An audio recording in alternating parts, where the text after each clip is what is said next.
ఆయన సొమ్మసిల్లడు, అలయడు. ఆయన జ్ఞానమును శోధించుట అసాధ్యము. సొమ్మసిల్లిన వారికి బలమిచ్చువాడు ఆయనే. శక్తిహీనులకు బలాభివృద్ధి కలుగజేయువాడు ఆయనే. బాలురు సొమ్మసిల్లుదురు, అలయుదురు.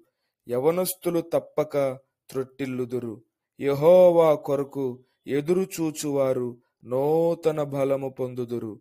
వారు పక్షిరాజు వలె రెక్కలు చాపి పైకి ఎగురుదురు.